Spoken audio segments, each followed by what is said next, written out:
Hi everyone, welcome to my channel and this is Padma Singh. Guys, आज हमने इस practice set में कुछ एनसीईआरटी के भी क्वेश्चंस रखे हैं। तो इसमें दोनों क्वेश्चंस हैं, एनसीईआरटी के भी हैं और होल सिलेबस से भी संबंधित सारे क्वेश्चंस हमने रखे हैं। और ये प्रैक्टिस वीडियो मैं डेली अपलोड करती हूँ। तो यदि आप चैनल पर नए हैं तो सब्सक्राइब करके ऑल पर क्लिक कर लें ताकि मेरी सारी वीडियोज़ की नोटिफिकेशन आपको मिलती रहें, क्योंकि मैं प्रैक्टिस वीडियो के अलावा भी जो कोर्स वीडियोस हैं वो भी डालती रहती हूँ। तो चलिए देखते हैं आज का पहला क्वेश्चन। आज का पहला क्वेश्चन क्या कह रहा है? ट्रिस्ट विद डेस्टिनी भाषण किसने दिया? गांधी जी ने दिया था, नेहरू जी ने दिया, या पटेल ने, या सुभाष चंद्र बोस ने? किसने दिया? तो जो ट्रिस्ट विद डेस्टिनी है, ये भाषण जो है जवाहरलाल नेहरू से संबंधित है। ऑप्शन बी यहाँ पर सही हो जाएगा। जवाहरलाल नेहरू ने जो स्वतंत्रता जो हमें 15 अगस्त 1947 में स्वतंत्रता मिली थी, तो उस समय इन्होंने जो आधी रात के टाइम अपना ये भाषण दिया था इन्होंने, तो वही जो है उसी को ट्रिस्ट विद डेस्टिनी के नाम से इनका ये भाषण जाना जाता है। और ये क्वेश्चन एनसीईआरटी का है, तो वेरी इंपॉर्टेंट है। इसको जो है आप अलग नोट डाउन करेंगे। देखते हैं अगला क्वेश्चन। अगला क्वेश्चन कह रहा है कि स्वतंत्रता के समय मणिपुर के राजा कौन थे? ये भी एनसीईआरटी से है आपका। बोधचंद्र थे, या हरि सिंह थे, या महेंद्र सिंह थे, या उपर्युक्त कोई नहीं थे? तो स्वतंत्रता के समय जो है मणिपुर के राजा कौन थे? बोधचंद्र थे। मणिपुर के राजा हरि सिंह नहीं थे, बोधचंद्र थे। और इन्होंने जो है ये मणिपुर के राजा थे। और कुछ उस समय जो प्रिंसली स्टेट हुए थे, लगभग 565 के अराउंड प्रिंसली स्टेट थे, तो उनमें से ये 4-5 राज्य जो बहुत ही इनको अपने भारत में मिलाना बहुत ज़्यादा डिफ़िकल्ट हो गया था। इनमें कौन कौन सी ये थे? जूनागढ़, हैदराबाद, कश्मीर और मणिपुर। ये सब जो है, ये सारे राज्य जो है काफ़ी इन्होंने डिफ़िकल्टी दी कि इनको राज्य में मिलाते समय काफ़ी इन्होंने परेशानियां उत्पन्न की उस समय। तो ये बोधचंद्र जो है मणिपुर के राजा थे उस समय, और ये भी उनमें से एक थे कि ये भी मिलना नहीं चाहते थे, भारत में मिलना नहीं चाहते थे। देखते हैं अगला क्वेश्चन। ये क्वेश्चन भी आपका एनसीईआरटी से, आप अलग नोट डाउन करेंगे। क्या है? राज्य पुनर्गठन आयोग कब गठित किया गया? 1952 में, 1953 में, या 1954 में, या 1955 में? तो ऑप्शन यहाँ पर है कि कब गठित किया गया है। आप सभी क्वेश्चन जो है इसका आंसर बताने की कोशिश करें। ये वेरी इजी है, पर एनसीईआरटी का है इसलिए मैंने यहाँ पे रखा है, क्योंकि एनसीईआरटी के इम्पोर्टेंट होते हैं क्वेश्चंस। तो जो राज्य पुनर्गठन की अगर हम बात करें तो ये 1953 में जो है इसको पुनर्गठन आयोग ये गठित किया गया था 1953 में। ऑप्शन बी यहाँ पर जो है सही हो रहा है। देखते हैं नेक्स्ट क्वेश्चन।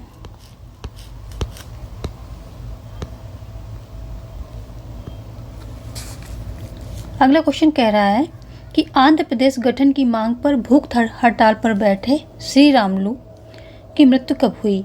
1951 में हुई, या 1952 में हुई, या फिर 1953 में हुई, या 1954 में हुई? तो जो श्री रामुलु थे ये आंध्र प्रदेश की एक सेपरेट आंध्रा जो है उसकी मांग कर रहे थे, सेपरेट प्रदेश की मांग कर रहे थे। और ये बैठते हैं जो है अक्टूबर में, ये बैठते हैं 19 अक्टूबर 1952 में बैठते हैं। 1952 में ये अनशन पर बैठते हैं, हड़ताल पर, भूख हड़ताल पर बैठते हैं। और ये 15 दिसंबर 1952 के उनको डेथ हो जाती है, लगभग 56 दिनों बाद। तो ये जो 1952 ये आ जाएगा आपका।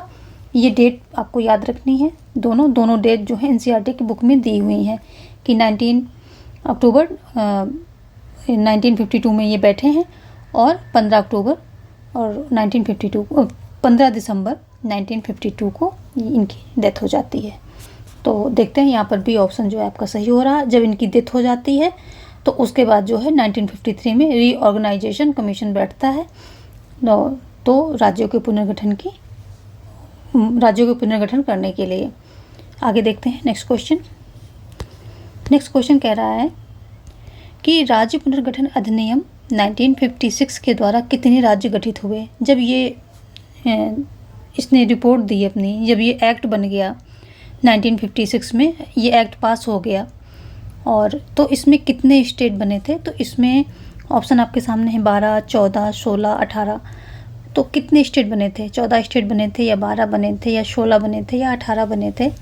तो उस समय जब रिक्रिएशन हो रहा था, इस एक्ट के पास होने के बाद रिक्रिएशन हुआ था, राज्य पुनर्गठन किया गया था, तो 14 स्टेट बने थे और 6 यूनियन टेरिटरी, 6 यूनियन टेरिटरी, ये इतनी जो है टेरिटरीज बनी थी। तो कितने बने थे, 14 राज्य बने थे, 14 स्टेट थे, स्टेट और 6 यूनियन टेरिटरीज बनी थी इसमें, जब ये पुनर्गठन आयोग में पहली बार राज्यों को पुनर्गठित किया गया था तब। नेक्स्ट देखते हैं, निम्न में कौन राज्य स्वरूप के मार्क्सवादी दृष्टिकोण की सही व्याख्या करते हैं। राज्य वर्गीय अंतर्विरोधों से उत्पन्न हुआ है, या राज्य शोषण का सबसे शक्तिशाली साधन है, या राज्य सर्वहारा वर्ग द्वारा संगठित हिंसा का प्रतिनिधित्व करता है, या राज्य अंतर्राज्यीय क्षमता के रूपांतरण का प्रतीक है, या राज्य सामाजिक विभाजन के सतत वास्तविकता के रूप में अभिव्यक्ति करता है। तो कौन सा इसमें सही है।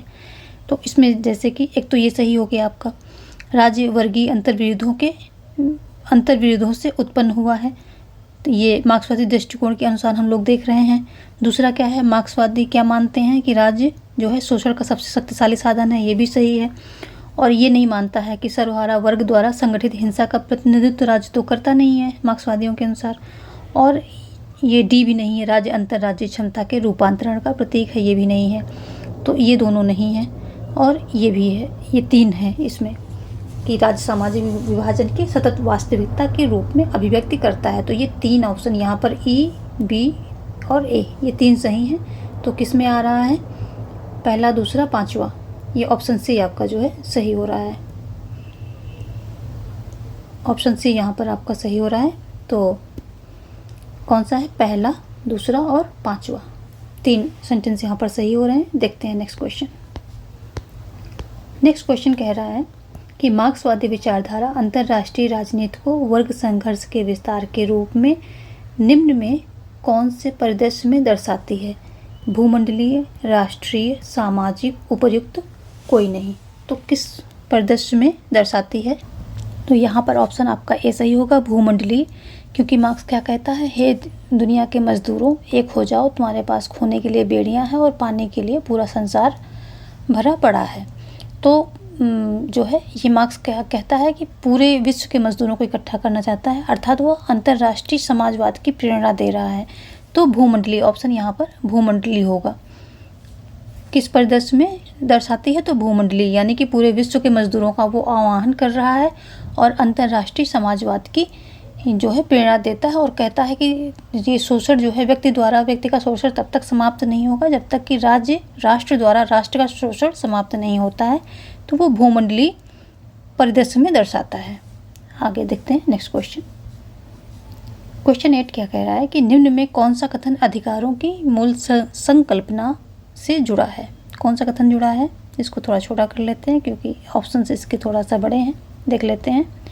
स्वयं को श्रेष्ठतम रूप के बोध में युक्तिगत परिणाम में अन्यों के द्वारा उसकी श्रेष्ठतम रूप के बोध का संबंधित होना आवश्यक है, या फिर सभी को पर्याप्त अवसर मिलना आवश्यक है, या मनुष्य सामाजिक जीवन की सभी ऐसी परिस्थितियों का अधिकारी है जिनके बिना वह सामान्यतः अपने श्रेष्ठतम रूप में नहीं आ सकता है, या मानव प्रकृति की मूल विभिन्नताओं के कारण ऐसी रचना तंत्रों की आवश्यकता होती है ताकि इच्छाओं की अभिव्यक्ति की जा सके और प्रत्येक की सुचारू रूप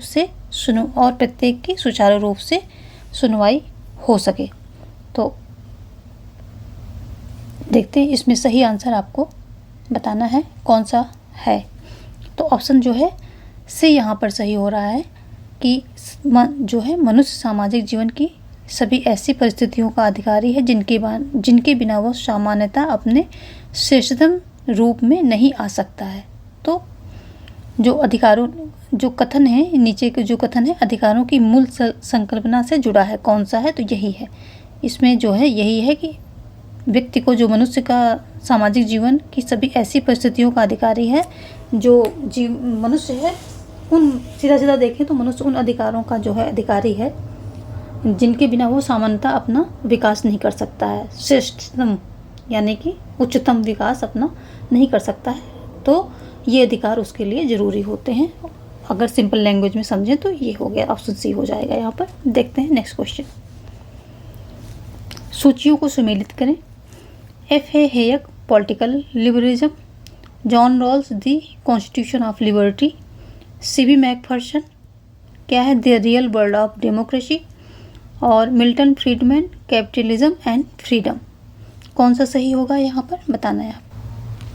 तो यहाँ पर जो है F. A. Hayek की अगर हम देखते हैं तो ये the constitution of liberty. John Rawls की बात करते हैं तो ये पॉलिटिकल लिबरलिज्म इससे संबंधित हैं। C.B. मैकफर्सन इनका यही हो जाएगा, the real world of democracy. And Milton Friedman जो है ये कैपिटलिज्म एंड फ्रीडम इससे संबंधित हैं। तो ऑप्शन यहाँ पर क्या हो रहा है कि 2 1 3 4 2 1 3 4, तो 2 1 3 4 ऑप्शन ए यहाँ पर जो है सही हो रहा है। देखते हैं नेक्स्ट क्वेश्चन। अगला क्वेश्चन क्या कह रहा है? निम्न कथनों पर विचार कीजिए।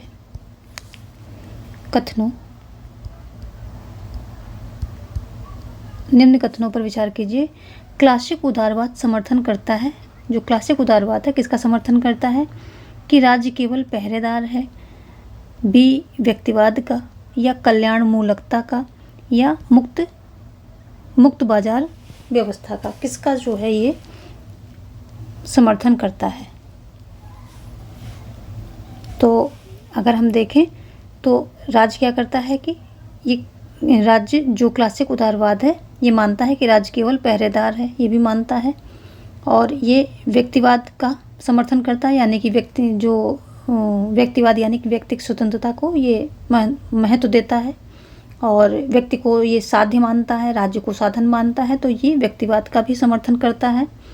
प्लस कल्याण मूलकता का इसका कोई उद्देश्य नहीं है, ये सिर्फ राज्य को 3 काम देता है, शांति, सुरक्षा और न्याय व्यवस्था, इतने ही काम देता है बस। तो कल्याण मूलकता तो ये किसका है? कल्याणकारी राज्य का सिद्धांत है, इसका नहीं है।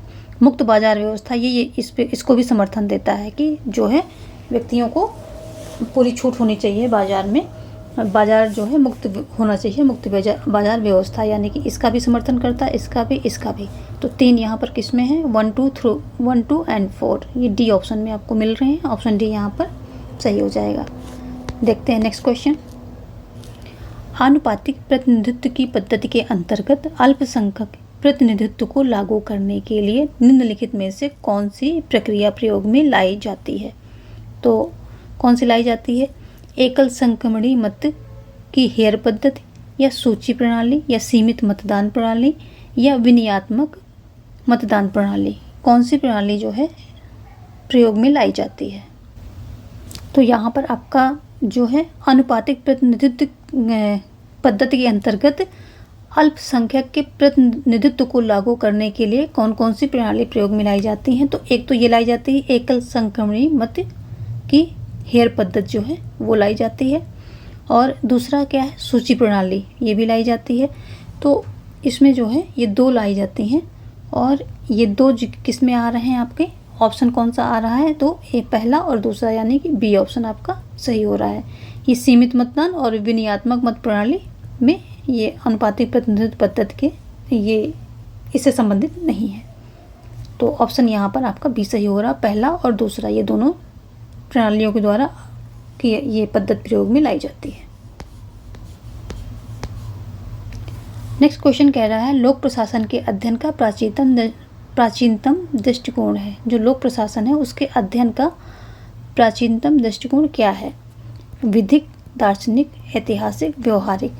क्या है बताना है आपको कि जो प्राचीनतम दृष्टिकोण है उसका क्या है? तो लोक प्रशासन का जो प्राचीनतम दृष्टिकोण था वो क्या था? दार्शनिक था। ये दार्शनिक था। ऑप्शन बी यहाँ पर सही हो जाएगा। देखते हैं नेक्स्ट क्वेश्चन। नेक्स्ट क्वेश्चन कह रहा है कि दार्शनिक राजा प्लेटो स्वयं है और रिपब्लिक स्वयं प्लेटो की राजसी सत्ता के लिए दावेदारी है, या टिप्पणी किसने की थी? अर्नेस्ट बार्केट ने की थी, या अर्नेस्ट बार्कर होगा यहाँ पर, अर्नेस्ट बार्कर ने की थी, या सीएल वेपर ने की थी, या कार्ल पॉपर ने की थी, या सेवाइन ने की थी? तो ये जो बहुत ही फेमस कथन है, तो ये कहा गया था कार्ल पॉपर के द्वारा। कार्ल पॉपर ने कहा था कि दार्शनिक राजा जो है प्लेटो स्वयं है और रिपब्लिक स्वयं प्लेटो की राजसी सत्ता के लिए दावेदारी है, ऐसा कार्ल पॉपर ने बोला था। देखते हैं नेक्स्ट क्वेश्चन। नेक्स्ट क्वेश्चन कह रहा है निम्न में कौन एक सही नहीं है? कौन जो है कथन, कौन सा एक कथन जो है निम्न में से जो दिए गए हैं, निम्न में नीचे आपके जो कथन दिए गए हैं इनमें से कौन सा सही नहीं है? ऑप्शन ए है, क्या है? मैकियावेली तथा हेगल के लिए राज्य बल पर आधारित था। अगला है मिल तथा ग्रीन के लिए सहमति राज्य का आधार थी। अगला कह रहा है मार्क्स के अनुसार राज्य वर्ग शोषण का साधन है। गांधी दर्शन के अनुसार धनिक वर्ग को अपने संसाधनों को सार्वजनिक हित के उपयोग में लगाने के लिए प्रेरित किया जाना चाहिए। तो जो ऑप्शन डी यहाँ पर गांधी दर्शन के अनुसार, ये बिल्कुल सही है। गांधी जी यही कहते हैं कि जो धनिक वर्ग हैं उनको जो है अपने धन को सार्वजनिक हित के लिए उपयोग में लाना चाहिए, ये भी सही है। और मार्क्स क्या कहते हैं कि राज्य वर्ग शोषण का साधन है, ये भी सही है। मैकियावेली और हेगल दोनों राज्य को जो है बल पर आधारित मानते थे, ये भी सही है। लेकिन यहाँ पर ये भी ऑप्शन गलत हो रहा है कि मिल तथा ग्रीन के लिए सहमति राज्य का आधार थी, ये ऐसा नहीं मानते हैं। जो है मिल मानते थे कि व्यक्ति के विकास की कुछ स्थितियों में राज्य का हस्तक्षेप जरूरी होता है, यानी कि राज्य का हस्तक्षेप जरूरी होता है व्यक्ति के विकास के लिए कुछ स्थितियों में। और ग्रीन जो थे वो नैतिकता के आधार पे जो है इन्होंने राज्य को क्या है नैतिक आधार प्रदान किया था। तो ये यहाँ पर सही हो रहा है option B according to question, क्योंकि नहीं पूछ रहा है तो यही नहीं है, मेल में ये सही नहीं है, बाकी सारे सही हैं। देखते हैं नेक्स्ट क्वेश्चन। नेक्स्ट क्वेश्चन कह रहा है किसने कहा कि राज्य ऐसा मानव समुदाय है जो किसी दिए गए राज्य क्षेत्र के अंदर शारीरिक बल के वैध प्रयोग के लिए एकाधिकार का दावा करता है? बेनितो मुसोलिनी ने कहा था, ये बेनितो मुसोलिनी ने कहा था, या मैक्स वेबर ने कहा था, या थॉमस हॉब्स ने कहा था, या निकोलो मैकियावेली ने कहा था? किसने कहा था ये ऑप्शन? तो ये जो है मैक्स वेबर के द्वारा कहा गया है। ऑप्शन बी यहाँ पर सही हो जाएगा। मैक्स वेबर ने 20वीं शताब्दी के आरंभ में ये जो है तर्क दिया था कि राज्य के पास अपने शक्तिशाली संसाधन होते हैं और उसे जो है विधि सम्मत यानी कि कानूनी रूप से वैधानिक रूप से बल प्रयोग करने का अधिकार प्राप्त है। तो ये मैक्स वेबर द्वारा कहा गया है। देखते हैं नेक्स्ट क्वेश्चन। क्वेश्चन 16 क्या है? विचारधारा यानी आइडियोलॉजी शब्द का प्रयोग सर्वप्रथम किस वर्ष में किया गया था? 1789 में, 1792 में, या 1795 में, या 1797 में? तो ये जो है कब किया गया था ये आपको बताना है। तो ये जो है यहाँ पर ऑप्शन डी सही हो रहा है कि सबसे पहला जो है शब्द प्रयोग ये किया गया था 1797 में किया गया था आइडियोलॉजी का। ऑप्शन डी यहाँ पर सही हो रहा है। देखते हैं नेक्स्ट क्वेश्चन। निम्न कथनों पर विचार कीजिए। उदारवादी लोकतांत्रिक परंपरा समता को मुख्यतः अवसर की समता तथा स्थितियों की समता के रूप में देखती है। दूसरा कथन क्या है? स्थितियों की समता वह सुनिश्चित करने का प्रयास करती है कि नैसर्गिक योग्यता हो या ना हो, परिणामों की समता प्राप्त हो। तो यहाँ बताइए कौन सा कथन जो है सही है, कौन सा कथन सही है वो आपको बताना है। तो इसमें जो है कथन आपका ये जो है पहला सही हो जाएगा। ऑप्शन ए यहाँ पर ये सही हो जाएगा कि उदारवादी लोकतांत्रिक परंपरा समता को किस तरह देखती है? मुख्यतः अवसर की समता तथा स्थितियों की समता के रूप में देखती है। जो उदारवादी लोकतांत्रिक हैं ये अवसरों की समता यानी कि सबको बराबर अवसर मिलने चाहिए, और स्थितियाँ यानी कि स्थिति जो वहाँ की हो वो बराबर होनी चाहिए, इस तरह से ये देखते हैं। तो ऑप्शन ए यहाँ पर सही हो जाएगा। ऑप्शन ए वहाँ पे सही हो जाएगा और यहाँ पर भी ए सही हो जाएगा, केवल ए, यानी कि केवल पहला सही है, दूसरा सही नहीं है। देखते हैं नेक्स्ट क्वेश्चन। नेक्स्ट क्वेश्चन कह रहा है रात्रि प्रहरी वह न्यूनतम राज्य होता है जो कानून व्यवस्था सुनिश्चित करता है, कानून व्यवस्था सुनिश्चित करता है, अपने नागरिकों की देखभाल करता है, या कामगारों की न्यूनतम मजदूरी का संरक्षण करता है, या नागरिकों के सामाजिक एवं आर्थिक अधिकारों की रक्षा करता है। तो जो रात्रि प्रहरी है या न्यूनतम राज्य होता है, न्यूनतम राज्य का क्या है? शांति, सुरक्षा एवं न्याय व्यवस्था। शांति, सुरक्षा, न्याय व्यवस्था, बस ये तीन ही काम इसको दिए गए हैं। तो कानून व्यवस्था सुनिश्चित करता है, ये सही हो गया। नागरिकों की देखभाल करता है, ऐसा कुछ नहीं है, सिर्फ वो जो है नागरिकों के बहुत ज़्यादा जो कल्याण की बात नहीं करता है, और कामगारों की नहीं, ऐसा भी कुछ नहीं है, कामगारों की न्यूनतम मजदूरी की बात भी नहीं करता है। वो खुले मार्केट की बात करता है और सभी को कहता है कि ठीक है, सभी व्यक्ति जो है आज़ाद हैं, अपना जो कुछ करना है उनको कर लें अपने आप। नागरिक को, राज्य को हस्तक्षेप की नीति अपनानी चाहिए, यानी कि राज्य को हस्तक्षेप, इंटरफेयर नहीं करना चाहिए व्यक्तियों के जीवन में। और ये नागरिकों के सामाजिक आर्थिक अधिकारों की रक्षा करता है। तो ऐसा भी कोई काम राज्य का नहीं है रात्रि प्रहरी के अनुसार, जो रात्रि प्रहरी या नकारात्मक जो उदारवादी हैं उनके अनुसार। तो ऑप्शन सिर्फ यहाँ पर ए सही हो रहा। कानून व्यवस्था सुनिश्चित करना इसका न्यूनतम राज्य जो है, न्यूनतम राज्य की अगर हम देखें तो यही है कि इसके सिर्फ ये मेन काम ये होते हैं। इसको पुलिस राज्य भी कहते हैं, पुलिस राज्य, इसको पुलिस राज्य भी कहते हैं। और कल्याणकारी राज्य क्या है? जो कल्याण, शांति, सुरक्षा, न्याय व्यवस्था के अलावा कुछ लोगों के कल्याण की बात करें, जैसे कि ये सब कल्याणकारी राज्य के हैं, जैसे कामगारों की न्यूनतम मजदूरी की संरक्षण और आर्थिक अधिकारों, सामाजिक आर्थिक अधिकारों की रक्षा, नागरिकों की देखभाल, ये सब क्या है? कल्याणकारी राज्य के क्या हैं?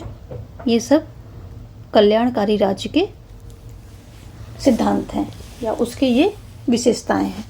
तो ये पुलिस राज्य हो गया, और जो ये सारे राज्य इन तीन काम के अलावा और जो काम करते हैं, कल्याणकारी कार्य करते हैं, उसे कल्याणकारी राज्य कहा जाता है। तो ऑप्शन यहाँ पर अकॉर्डिंग टू क्वेश्चन ए सही हो रहा है। देखते हैं नेक्स्ट क्वेश्चन। अगला क्वेश्चन क्या कह रहा है कि उदारवादियों के अनुसार अधिकार राज्य की सत्ता को कम करते हैं, व्यक्तियों को स्वयं में सर्वोत्कृष्ट बनने में सहायक होते हैं, समूह के विरुद्ध व्यक्तियों को शक्ति प्रदान करते हैं, शक्ति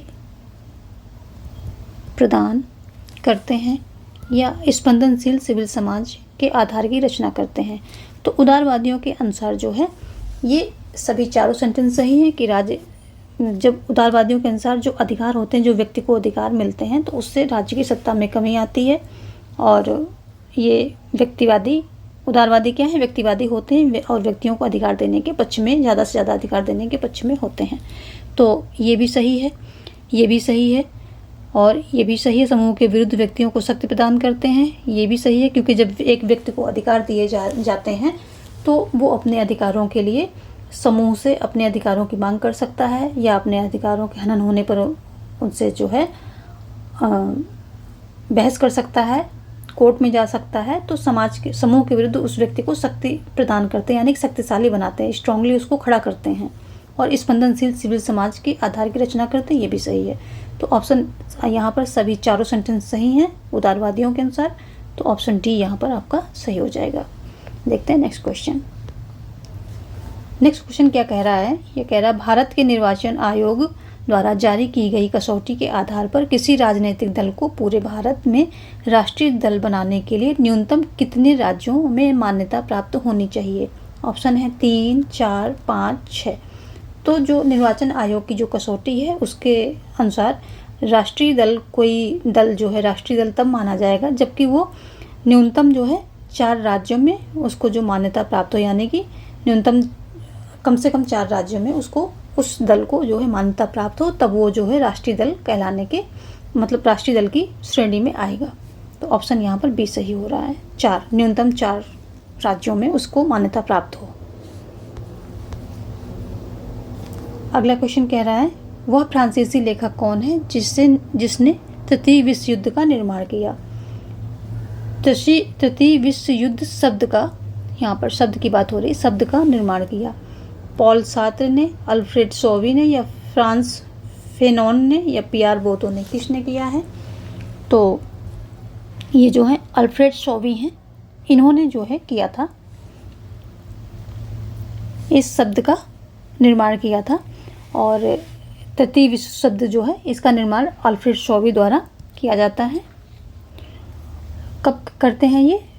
सॉवी जो है इस शब्द का यूज़ 1952 में प्रकाशित अपने लेख में पहली बार करते हैं। और ये जो है फ्रांस में जो है तीसरी सत्ता के तर्ज पर की जाती है। जब ये जो शब्दावली है तो क्रांति के पूर्व फ्रांस में प्रचलित जो तीसरी सत्ता के तर्ज पर गढ़ी गई थी। फ्रांस में क्या है, जब क्रांति हुई थी, क्रांति के पहले फ्रांस में तीसरी सत्ता जो है नाम से वहाँ पर कुछ पद्धति थी। तो उसी तर्ज पर जो है क्या बोला था इन्होंने, तृतीय विश्व का इन्होंने जो है क्या किया था, शब्द का प्रयोग किया था। उसी तर्ज पर इन्होंने ये शब्द उठाया था और 1952 में इस शब्द का इन्होंने प्रयोग किया था। किसने किया था? अल्फ्रेड सॉवी ने किया था। अल्फ्रेड सॉवी द्वारा ये प्रयोग किया गया था। और ये फ्रांस से, कहाँ से लिया गया? तो फ्रांस में जो है शासन पद्धति तीसरी सत्ता के नाम से वहाँ शासन पद्धति थी, वहीं उसी तर्ज पर जो है ये वर्ड उठाया गया है। ठीक है, अल्फ्रेड सॉवी द्वारा।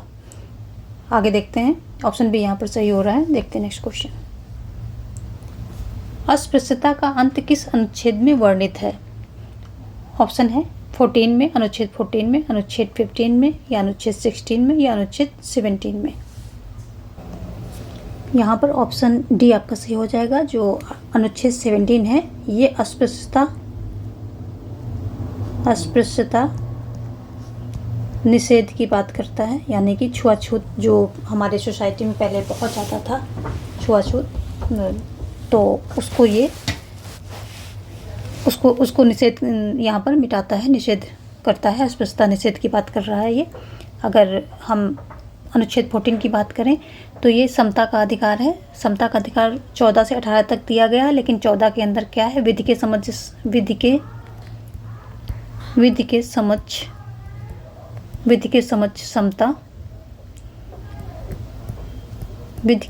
समता एवं संरक्षण 14 के अंतर्गत ये आपको मिलता है, जबकि 15 कहता है, अनुच्छेद 15 कहता है कि राज्य किसी भी नागरिक के साथ जात, धर्म, लिंग, जन्म स्थान और वंश के आधार पर भेदभाव नहीं करेगा। जाति, धर्म, लिंग, जन्म स्थान आदि के आधार पर भेदभाव नहीं करेगा। अनुच्छेद 16 क्या कहता है? अनुच्छेद 16 कहता है कि लोक नियोजन में अवसर की समता। लोक नियोजन में अवसर की समता, यानी कि जो ये नौकरियां, रिक्त स्थान, ये जो रिक्तियां निकलेंगी, इनमें जो है और सबको जो है अवसर की समता रहेगी। लोक नियोजन में अवसर की समता ये हुए आपके जो 14 क्या कह रहा है, 15 क्या कह रहा है, 16 क्या कह रहा है और 17 क्या कह रहा है। ये सभी को आप जो है, ये वेरी इंपॉर्टेंट है, इनको आप नोट डाउन कर लें तो ज़्यादा अच्छा रहेगा। देखते हैं नेक्स्ट क्वेश्चन। अगला क्वेश्चन क्या कह रहा है, निम्न में कौन सा कथन सही नहीं है? संयुक्त राज्य अमेरिका के संविधान में बिल ऑफ राइट्स का उपबंध है। संविधान देश की सर्वोच्च विधि है। संयुक्त राज्य अमेरिका में एकल नागरिकता का उपबंध है। हाउस ऑफ रिप्रेजेंटेटिव के सदस्य 2 वर्षों के लिए निर्वाचित किए जाते हैं। तो इसमें कौन सा सही नहीं पूछ रहा है? तो ऑप्शन सी यहाँ पर सही हो जाए, क्योंकि संयुक्त राज्य अमेरिका में क्या है, एकल नागरिकता नहीं है, यहाँ पर दोहरी नागरिकता का प्रावधान किया गया है। दोहरी नागरिकता का प्रावधान किया और संघात्मक व्यवस्था को अपनाया है। संघात्मक व्यवस्था को जो है यहाँ अपनाया गया है और दोहरी नागरिकता को भी अपनाया गया है। तो ये ऑप्शन सी यहाँ पर सही नहीं है, यही आपका ऑप्शन हो जाएगा अकॉर्डिंग टू क्वेश्चन। देखते हैं नेक्स्ट क्वेश्चन क्या कह रहा है। निम्न में से कौन सा सही नहीं है? ब्रिटिश संसद प्रभुत्व संपन्न है, राजतंत्र की जड़ें ब्रिटेन में है, सत्य पृथक्करण ब्रिटिश शासन प्रणाली की एक आवश्यक सिद्धांत है, मंत्रिमंडल ब्रिटेन में सबसे शक्तिशाली निकाय है। ब्रिटेन में सबसे शक्तिशाली निकाय कौन सा है? मंत्रिमंडल है। तो इसमें जो है सभी ये भी सही है, ये भी सही है, ये भी सही है। जो ऑप्शन सी है यहाँ पर ये गलत है। जो शक्ति पृथक्करण का सिद्धांत जो है ये अमेरिका का है, ये जो है ब्रिटिश का नहीं है। इसमें क्या है कि जो फ्यूज़न पे इसमें जोर दिया, फ्यूजन ऑफ पावर पे इसमें फ्यूजन ऑफ पावर जो है, इस पे जो है शक्तियों के संयोग जो है इस पे बल दिया जाता है, पृथक्करण में नहीं। पृथक्करण जो है अमेरिका की विशेषता है, अमेरिका के सिद्धांत की विशेषता है। तो ऑप्शन सी यहाँ पर जो है सही हो जाएगा। देखते हैं नेक्स्ट क्वेश्चन। भारतीय संसद के एक सदन की गणपूर्ति कितनी होती है? कुल सदस्य का आधा, कुल सदस्य का जो संसद की कुल सदस्यता का आधा, या संसद के कुल सदस्यता का तिहाई, 1/3, या संसद के कुल सदस्यों का 2/3, या संसद के कुल सदस्यों का 10वां हिस्सा। तो अगर हम भारतीय संसद की गणपूर्ति की बात करें तो जो संसद के जितने भी सदन होते हैं उसका 10वां हिस्सा जो है ये होता है कोरम जो है यही होता है। तो ये 1/10 होना चाहिए, यानी कि 10वां हिस्सा होना चाहिए। ऑप्शन डी यहाँ पर सही होता है। जबकि अगर हम ब्रिटिश की बात करें, ब्रिटिश संविधान की, तो वहाँ 40 लोग जो है अगर हैं तो उससे उनका कोरम पूरा हो जाता है और बैठकें जो है अधिवेशन उनके शुरू हो सकते हैं। 40 लोग अगर हैं, 40 मेंबर हैं। तो आगे देखते हैं नेक्स्ट क्वेश्चन क्या कह रहा है। निम्नलिखित में कौन सा वह प्रमुख सिद्धांत है जिस पर संसदीय प्रणाली काम करती है? तो कौन सा सिद्धांत है? संसद की सर्वोच्चता, कार्यपालिका का विधायिका के प्रति उत्तरदायित्व, न्यायपालिका की सर्वोच्चता, या शक्ति पृथक्करण का सिद्धांत? तो जो है संसदीय प्रणाली जो है कार्यपालिका की विधायिका के प्रति उत्तरदायित्व पर, यही इसका प्रमुख सिद्धांत है। कार्यपालिका का विधायिका के प्रति उत्तरदायित्व। ऑप्शन बी यहाँ पर जो है सही हो जाएगा। देखते हैं नेक्स्ट क्वेश्चन। ओके, आज हमने इतने क्वेश्चन लिए थे, तो ये क्वेश्चन हमने कवर किए हैं। कल मिलते हैं कुछ और प्रश्नों के साथ। धन्यवाद।